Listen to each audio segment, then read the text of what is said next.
अस्सलाम वालेकुम वरहमतुल्लाहि वबरकात। अल्लाह के नाम से शुरू जो बड़ा कृपालु और अत्यंत दयावान है। भारत देश में मुसलमानों की हालत जानवर से भी बदतर हो चुकी है।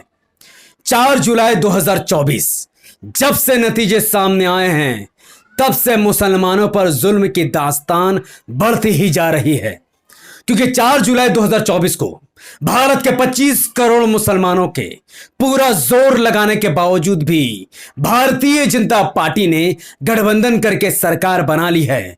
और जिस कांग्रेस को मुसलमान सरकार में देखना चाहती थी वो कांग्रेस आज विपक्ष में बैठी हुई है।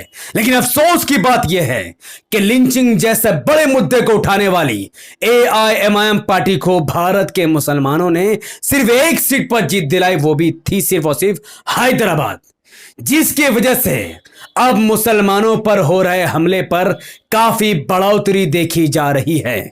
4 जून के रिजल्ट सामने आने के बाद 7 जून 2024 को छत्तीसगढ़ के रायपुर में सद्दाम कुरैशी, चांद मियां और गुड्डू आलम को इसलिए पीट पीट कर मौत के घाट उतार दिया गया क्योंकि वह तीनों मुसलमान थे, मुस्लिम समाज से आते थे और पुलिस हाथ पे हाथ धरे तमाशा देख रही है। 18 जून 2024 को उत्तर प्रदेश के अलीगढ़ में औरंगजेब नामक व्यक्ति को सिर्फ इसलिए पीट पीट कर मौत के घाट उतार दिया गया क्योंकि वह मुस्लिम समाज से आता है। 22 जून 2024 को गुजरात में 23 साल के सलमान वोहरा को भीड़ ने पीट पीट कर इसलिए मौत के घाट उतार दिया क्योंकि वह एक मुस्लिम था और वो अच्छा क्रिकेट खेल रहा था। क्षत्रिय समाज के लोगों ने उनको मौत के घाट उतार दिया और जब पुलिस ने कार्रवाई करने की बात की तो क्षत्रिय समाज के लोग उन लिंचिंग करने वाले हिंदुत्व के सामने खड़े हो गए और कहा हम कार्रवाई करने नहीं देंगे। 28 जून 2024 वेस्ट बंगाल के कोलकाता में इरशाद आलम और प्रसन्न मंडल नामक व्यक्ति को मोबाइल चोरी के शक में पीट पीट कर मौत के घाट उतार दिया गया। राजस्थान के जोधपुर में 21 जून 2024 को सुसागर में मुस्लिम घरों पर पत्थर चलाए गए। पुलिस के सामने हिंदुत्व भीड़ मुसलमानों के घरों में पत्थर चलाती रही, मुसलमानों को गाली देती रही, दंगे का माहौल खड़ा किया गया और जोधपुर के मुसलमान खुद को निस्सहाय और दयनीय स्थिति में महसूस कर रहे थे कि जैसे उनकी कोई इज्जत भारत में बची ही नहीं है। हिमाचल प्रदेश 19 जून 2024 जावेद नामक एक व्यक्ति जो व्यापारी है, जो कपड़े का दुकान चलाता है, गौ कशी के आरोप में हिंदुत्व भीड़ जावेद के दुकान को लूट लेती है। उसके दुकान के अंदर मौजूद सारे के सारे कपड़े को हिंदुत्व भीड़ लूट लेती है। जय श्री राम का नारा लगाने वाले लोग जावेद खान नामक व्यक्ति के दुकान को लूट लेती है। बाद में पुलिस जांच में पता चलता है कि जावेद ने कोई गौकशी नहीं की थी, ना ही कोई गौ हत्या की थी। शक के आधार पर एक मुसलमान होने की वजह से उसके दुकान को लूट लिया गया और इस हादसे के बाद 16 और मुस्लिम व्यापारियों ने हिमाचल प्रदेश से पलायन कर लिया। मध्य प्रदेश में गौ कशी का आरोप लगाकर दर्जनों मुस्लिम घरों को जमींदोज कर दिया गया, बुलडोजर चलाकर उन मुसलमानों के घरों को लूट लिया गया, जबकि वहां कोई गौ कशी नहीं हुई थी। भारतीय जनता पार्टी और उनकी सरकार मध्य प्रदेश में मुसलमानों के घर पर बुलडोजर चलाती है और कहती है कि इन्होंने गौ की हत्या की है। क्या यह साबित नहीं होता कि भारत के 25 करोड़ मुसलमानों की हालत जानवर से भी बदतर है? गाय एक जानवर है, उसका भी इस देश में सम्मान है, लेकिन मुस्लिम समाज के इस देश में कोई सम्मान नहीं है। उत्तर प्रदेश लखनऊ अकबर नगर में हजारों मुसलमानों का घर हुआ करता था, लेकिन रिवर फ्रंट के नाम पर योगी आदित्यनाथ की सरकार ने हजारों घरों में बुलडोजर चलवा दिया, एक पूरे शहर का ही सफाया कर दिया, जिसमें सैकड़ों मस्जिदों को तोड़ दिया गया, हजारों मुस्लिम घरों को तोड़ दिया गया, 10% हिंदू का घर था उनको भी तोड़ दिया गया। और अब खबर मध्य प्रदेश के धार से है कि वहां पर एएसआई एक मस्जिद का सर्वे कर रही है और शक के आधार पर वो मस्जिद को भी गिराने की कोशिश कर रही है। तो इस देश के आजाद हुए 70 साल से भी ज्यादा हो चुके हैं और इन 70 सालों में मुसलमानों की हालत दिन ब दिन बदतर होती चली जा रही है। गाय जो एक जानवर है उसका इस देश में सम्मान है, लेकिन 25 करोड़ मुसलमानों का इस देश में कोई सम्मान नहीं है। एक मुसलमान होने की वजह से मुसलमान की जान पर आफत, उनकी मौत लिंचिंग की जा रही है। मुसलमानों का दुकान खतरे में, मुसलमानों का मकान खतरे में और मुसलमानों का जान खतरे में है। लेकिन सवाल यह पैदा होता है कि आखिर यह सब क्यों हो रहा है।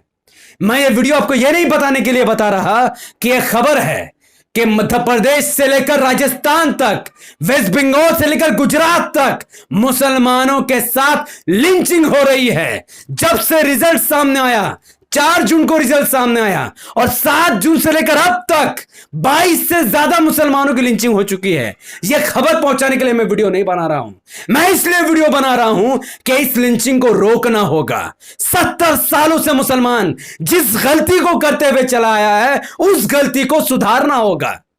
इस बार 2024 के लोकसभा इलेक्शन में लिंचिंग पर सबसे ज्यादा आवाज उठाने वाली एआईएमआईएम को मुसलमानों ने सिर्फ 1 सीट दी है, जबकि इंडिया गठबंधन को मुसलमानों ने 200 से ज्यादा सीटें दी है। और मैं उनसे पूछता हूं, वो बेगैरत मुसलमान जो कांग्रेस को अपना बाप समझते हैं, राहुल गांधी को अपना मसीहा समझते हैं, पूछो राहुल गांधी से कि लोकसभा में खड़े होकर राहुल गांधी ने अब तक लिंचिंग पर कोई भी सवाल क्यों नहीं उठाया। क्योंकि राहुल गांधी मुस्लिम कम्युनिटी को अपनी जूती पर रखता है। वो मुस्लिम वोटों की कोई कदर नहीं करता, ना ही वो मुसलमानों को अपना वोटर मानता है, क्योंकि वो जानता है कि मुस्लिम समाज गिर कर उसे वोट कर रहा है। तो क्या मुस्लिम समाज को शर्म आनी चाहिए? उस एमआईएम को जो लिंचिंग पर सबसे ज्यादा आवाज उठा रही थी, उसको तुमने 1 सीट दिया और कांग्रेस को तुमने 99 सीट दिए और इंडिया गठबंधन को तुमने 200 से ज्यादा सीटें दे दिए। क्या मुसलमानों के अंदर जरा सी भी गैरत बाकी है? आज भी झारखंड में एक इमाम की मॉब लिंचिंग कर दी गई, उसकी हत्या कर दी गई, जिसके लिए सबसे ज्यादा आवाज अगर कोई झारखंड में उठा रहा है तो वो खुद एआईएमआईएम पार्टी है और उनके लोग हैं और उनके नेता हैं जो प्रदर्शन कर रहे हैं। तो लिंचिंग के लिए बोले ओवैसी, कश्मीरी मुसलमान के लिए बोले ओवैसी, संविधान के लिए बोले ओवैसी, मुसलमान के लिए बोले ओवैसी, दलित के लिए बोले ओवैसी, ट्रिपल तलाक के लिए बोले ओवैसी, एनआरसी के लिए बोले ओवैसी। लेकिन जब वोट देने की बारी आए तो उस राहुल गांधी को मुसलमान अपना बाप बना लेता है, जो लिंचिंग पर खामोश रहता है, जो पहलू खान पर खामोश रहता है, जो अपने सरकार के अंदर लिंचिंग किए जाने वाले लोगों की कोई मदद नहीं करता है।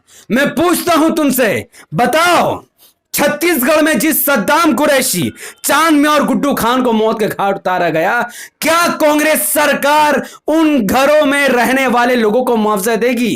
क्या गुड्डू खान का परिवार अब खा पी सकेगा? जिसका घर का चिराग बुझ चुका है, अब उसके घर में चिराग कौन जलाएगा? क्या ओवैसी साहब को तुमने अपनी पावर दी कि वो उनकी मदद कर सके? लेकिन राहुल गांधी को तुमने इतनी पावर दी है कि वो इनकी मदद कर सकते हैं, लेकिन वो नहीं करेंगे क्योंकि उनको डर है कि कहीं हिंदू वोट उनसे बिदक ना जाए। मैं पूछता हूं तुमसे, जिस उत्तर प्रदेश के अलीगढ़ में औरंगजेब की पीट पीट कर हत्या कर दी, क्या उनके घर वालों के साथ अखिलेश यादव ने सहानुभूति रखी? क्या उसके घर वालों को कोई मुआवजा मिला? नहीं मिला, क्योंकि अखिलेश यादव को कोई परवाह नहीं। ऐसे हजारों औरंगजेब की लिंचिंग हो जाए, अखिलेश यादव को इससे कोई लेना देना नहीं है। गुजरात के जिस सलमान वोहरा को मौत के घाट उतार दिया गया, पीट पीट कर मारा गया, क्या उसके घर वालों को राहुल गांधी कोई मुआवजा देंगे? नहीं देंगे, क्योंकि ऐसे हजारों सलमान वोहरा को राहुल गांधी अपने पैरों की जूती और नोक पर रखता है। कोलकाता में इरशाद आलम नामक व्यक्ति को मौत के घाट उतार दिया गया, क्या ममता बनर्जी उसके घर वालों को कोई मुआवजा देंगे? चाहे से उसने मोबाइल चोरी की हो या ना की हो, कानून हाथ में लेना किसी के हाथ में किसी का अधिकार नहीं है। अगर उसकी मॉब लिंचिंग हुई है तो उनके घर वालों को मुआवजा देना बनता है। लेकिन ममता बनर्जी भी मुस्लिम समाज को अपने पैरों पर रखती है, उनको कोई परवाह नहीं है। वो जानते हैं मुस्लिम समाज डरपोक है, वोट तो उसे टीएमसी को ही देना है, तो फिर किसी मुस्लिम परिवार को मुआवजा क्यों देना? राजस्थान के जोधपुर में जिन मुस्लिम घरों में पत्थर चला, क्या राहुल गांधी भारत न्याय यात्रा वहां से निकालेंगे और मुसलमानों को यह आश्वासन देंगे कि हम तुम्हारे साथ खड़े हैं? इसका जवाब है नहीं। हिमाचल प्रदेश में कई बार कांग्रेस की सरकार रही है और वहां पर जावेद खान जैसे 16 दुकानदारों ने अपने दुकान बंद करके वहां से पलायन कर लिया। क्या राहुल गांधी वहां पर पहुंचकर यह कहेंगे कि जावेद खान अपना दुकान वापस लगाओ, हमारी सरकार तुम्हारी हिफाजत करेगी या हमारे लोग तुम्हारी हिफाजत करेंगे? नहीं। या कम से कम पार्लियामेंट में अपना आवाज उठा ले? नहीं। मध्य प्रदेश में न जाने कितने घरों पर बुलडोजर चला दिया गया। शक के आधार पर क्या उनको घर बनाकर कोई देगा? जवाब है नहीं। पार्लियामेंट के अंदर लिंचिंग को लेकर सिर्फ एक नेता ने आवाज उठाई है, उसका नाम है बैरिस्टर असदुद्दीन ओवैसी। ओवैसी साहब के अलावा न राहुल गांधी ने लिंचिंग पर कोई आवाज उठाई, न अखिलेश यादव ने कोई आवाज उठाई और न ही टीएमसी और कांग्रेस के किसी नेता ने। लेकिन ओवैसी साहब को इतना वक्त नहीं मिलता पार्लियामेंट में कि वो एक एक लिंचिंग में मारे गए मुसलमानों का नाम लेकर भारतीय सरकार को मुआवजा की डिमांड करे, क्योंकि लोकसभा में एक सांसद को उतना ही देर बोलने दिया जाएगा जितना क्वांटिटी में उसका सांसद वहां मौजूद हो। एमआईएम का सिर्फ एक सांसद है तो उनको 1 घंटा बोलने का मौका नहीं दिया जाएगा, सिर्फ 10 से 15 मिनट ही वो बोल सकते हैं।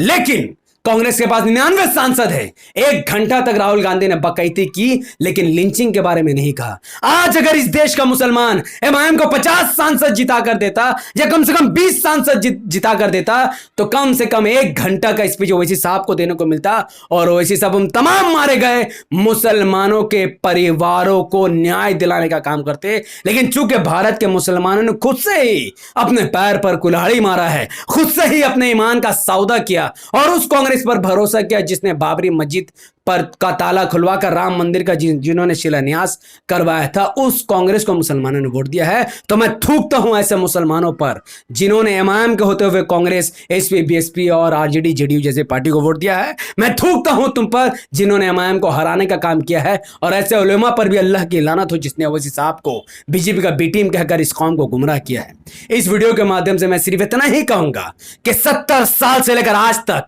मुसलमान इसलिए पिटा रहा है क्योंकि मुसलमान ने अपना नेता नहीं चुना, मुसलमान ने अपनी पार्टी नहीं चुनी। इसलिए जिसका भी मन करता है, विश्व हिंदू परिषद, बजरंग दल, आरएसएस, हिंदू युवा वाहिनी, जिसका मन करता है वो मुसलमानों को मौत के घाट उतार देता है। सुनो मुसलमानों, अगर तुम्हारे घर में लिंचिंग नहीं हुई तो इसका मतलब ये नहीं है कि तुम्हें उनका दर्द का कोई परवाह नहीं है।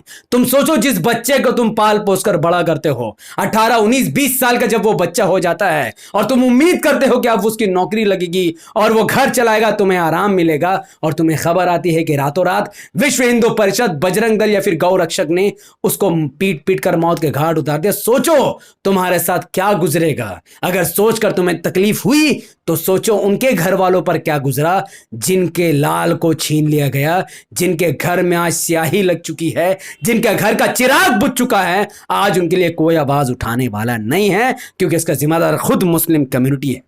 तो मैं आग्रह करता हूं आपसे कि भारत के मुसलमानों की आंखों को खोलने की जिम्मेदारी लीजिए। अगर बोलने की ताकत नहीं तो बोलने वाले के साथ खड़ा हो जाइए और इस वीडियो को इतने लोगों तक पहुंचाइए ताकि लोग समझे इमाम का महत्व क्या है, असदुद्दीन ओवैसी साहब की इंपॉर्टेंस क्या है, वो कितने जरूरी नेता है, ताकि मुसलमान उनके जाने से पहले उनके पीछे खड़े हो जाए और एक वक्त आए जब एमआईएम 50 से 60 सांसद की सीटें जीते, तब जाकर लिंचिंग पर सही कानून पार्लियामेंट में बन सकती है। इस वीडियो को लाखों लोगों तक पहुंचाने के लिए इस वीडियो को लाइक कीजिए, इसके लिंक को व्हाट्सएप, फेसबुक, इंस्टाग्राम पर शेयर कीजिए। अपनी बातों को कमेंट पर रखिए कि क्या आपने एमआईएम को हराकर गलती की है। अपनी बात कमेंट पर जरूर रखिए और अपनी गलती को स्वीकार करने की ताकत रखिए।